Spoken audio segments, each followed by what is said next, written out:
So between Seth Rollins' baked potato suit, whatever Becky Lynch's hairstyle was supposed to be, whatever Corbin's shirt was supposed to be, and the fact that Michael fucking Cole is still fucking allowed to fucking plague fucking WWE fucking commentary in 2021 is fucking baffling to me. I have no idea what's going on Friday nights on Fox anymore.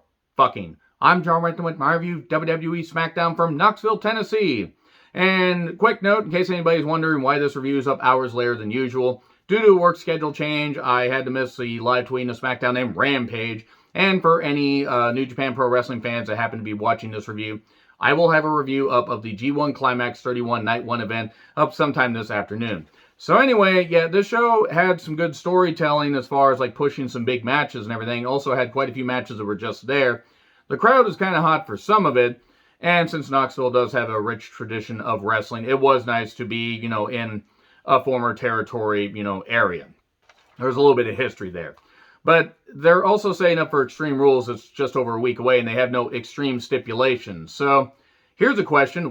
Since it's on Peacock, why don't they call it Extreme Cock Rules? Whoever gets off on the cock first wins. And if it was about whoever got off first, I would win every time. Moving hastily on from this uncomfortable image that I've given everybody, haha, let's talk about the fact we got a lot of recaps on this, and a lot of promos. And yeah, there were matches certainly that existed. So we get brief recaps of Edge versus Rollins. Edge is out indefinitely due to neck issues. Actually, it's due to his contract. And hopefully he can rest his body because he only has a number of matches and appearances that he can make because he shouldn't be full-time. He should be used as an attraction because he doesn't have a lot of time left. He can still go and he can have his dream matches, but they're going to have to finish off this thing with Seth Rollins pretty soon. I'm guessing they're going to do it either at the Rumble or they're going to do it at Mania. And they could do it at Mania. It would be a big goddamn deal because with the injury time that Edge had as far as like right after the greatest wrestling match ever, he could stick around until WrestleMania 40. I think he honestly should if his body holds up. So here's Bloodline. It's Roman Reigns, the Usos. What's driving Jimmy Uso? Hopefully not himself. And Paul Heyman. We smash cut to recaps of Brock threatening to disembowel Heyman. He didn't threaten to disembowel him exactly, but he was probably going to. And Balor coming out as the spoopy demon to say, haha, I have unleashed my painting powers and I'm going to beat you. So Heyman does the usual. He does get in the line. Brock Lesnar fears Roman Reigns, the tribal chief, who is backstage getting head at the table. Big E shows up to a pop. Big moment for him on Raw, winning the WWE Championship. And then Balor follows as well. And we go to a break. During the break, Adam Pearce, known as the Getty Images guy to one of my friends, he knows who he is, he made a tag match, and it's a contenders match. Why does every WWE program now have to have a contenders match? Tegan and Shotzi had a contenders match against Natty and Tamina for about, 8,000 years, and they haven't gotten a goddamn tag title shot. And I know Natty was injured at one point. I'm glad Natty's back. But seriously, these contenders matches don't mean anything unless you actually follow through with them. Are we going to give Big E and Balor a tag title shot? Because they beat them here as a big Balor ending, which sounds, like a fan fiction I saw online once by mistake. But they beat the tag team champions, which, unless you were going to do DQ, you kind of had to do this, but it was ridiculous. Reigns says to Heyman, is there something you want to tell me? Heyman said that he didn't know that Brock would be at SummerSlam, and he says, I don't pay you to, guess ahead. I don't pay you to guess. I pay you to know in advance. And it was good stuff, because they're playing the seeds here. Roman is not going to lose Heyman. You know why? Brock doesn't need Heyman anymore. Unless they want to suddenly turn Roman face. Hate to say it, Brock being on his own is probably the best idea. Then we get Boogs with Nakamura versus Rude with Ziggler. Remember when Rude meant something? I know he's in his early to mid, I think actually closer to his mid-40s. He's probably happy what he's doing and everything, and I'm sure he's getting good money, and this is probably going to be his last big run, even though he's in incredible shape. But goddamn, Boogs won. And then Pat's celebrating with him until Cruz and Commander Aziz Light attack.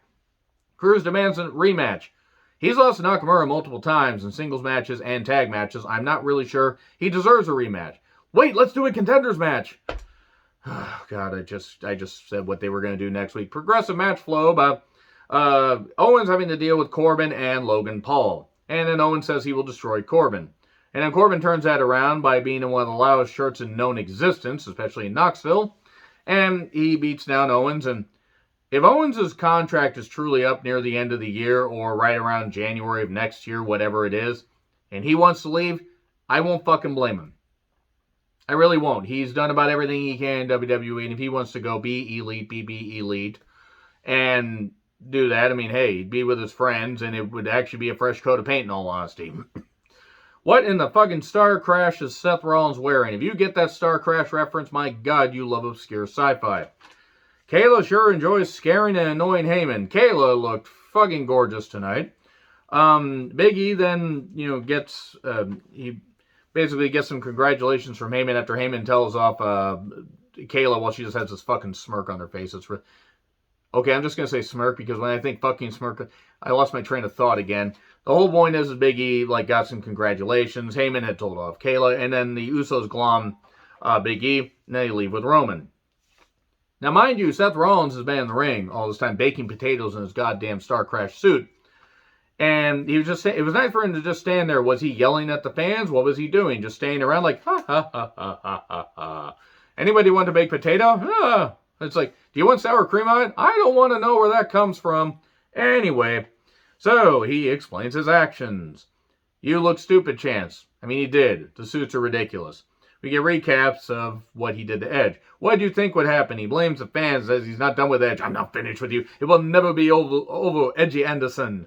So anyway, he asks if he's physically and emotionally capable of getting back in the ring. And this went on forever. Seth Rollins, there are times where Seth can hit some good notes in his promos, and there are times where they drag on, and this did both. He hit a couple good points, but a lot of it just seemed like overacting.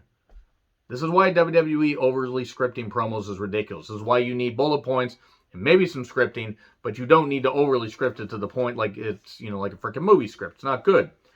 Good Lord, Kayla, my God, is what I wrote. God, she looked great. Sorry, she did. Questionable things about, you don't need to have this, people with different political views. It doesn't mean you can't be friends with them. That depends on that. I've cut people out, and I will cut people out again. I've cut out family members. Moving on from that. What in the world is going on with Becky Lynch's hair? Not where in the world is Carmen Sandiego? Toni Storm's back on TV. So's Liv Morgan. They take on Zelina and Carmella. I feel bad for Zelina last week. She should have been allowed to perform Madison Square Garden or at least cut a promo. Something. Because her dad died in the tower attacks.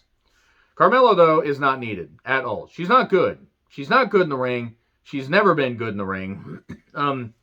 It was good to see Liv and Toni in the ring, and, well, Carmella gets hit hard in the face or whatever, which there's a bunch of jokes right there, and she leaves. Oh, my nose!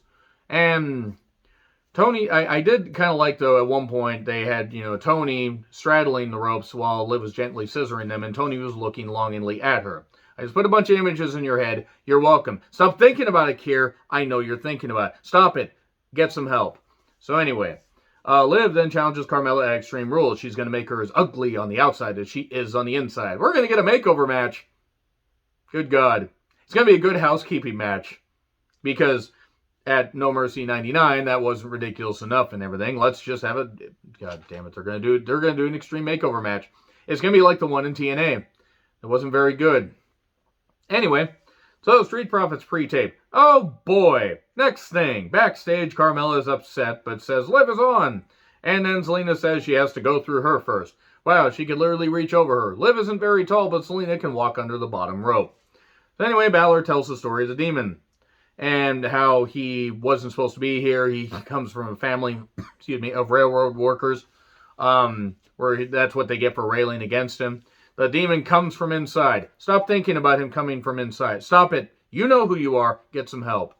So anyway, they do some really stupid computer graphic shit. And then they have Dominic with Ray on commentary taking on Sami Zayn. This will never fucking end. Oh, but first Naomi wants a match with Sonya. And backs her up and basically pounds her against the wall and says, I want a match.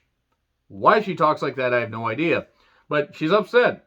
This is going to either lead to Naomi joining the Bloodline or being forgotten about in 2 weeks. I hope it's the former. Give her something. Because whether Naomi's my favorite or not, good God, give her something to do. She's been there long enough. Anyway. So Dominic does some stuff, but makes a mistake and gets hit with knees up on a frog splash, and then ends up getting rolled up 1, 2, 3. So then Zayn gets in Ray's face, and Bianca has a homecoming, but she got photo ops. A pic with Kane.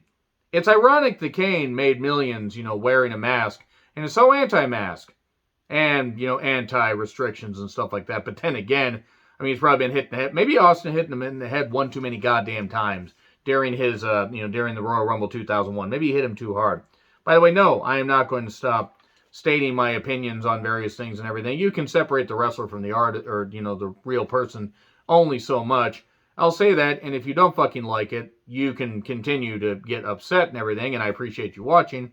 Or you can go off and deal with your goddamn narrow-minded views and do something else, you fucking goddamn pricks. So, moving on from that.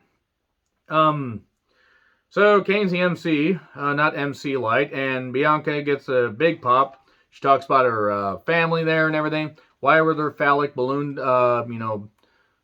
things there or whatever? It was like if you hit the balloons or whatever, everything was going to just come all over everybody. Gross. It's going to be like a water balloon. A water balloon moving on. So, a couple of my exes, by the way, could have taken that whole key to the city and they wouldn't have even flinched. Now, assuming that my exes are not watching this, which hopefully they aren't, we get to talk about Becky showing up. I've never been to a homecoming before. And then even though Bianca tries to hit her with the KOD, Becky hits her with the man slam, the manhandle slam. She manhandles her and then lays her out and everything because nobody can get over in their hometown in WWE. Show wasn't bad. Let me know your thoughts in the comments. Like, share, subscribe. Twitter handle in the description. I'm John Retlin. I'll see you soon.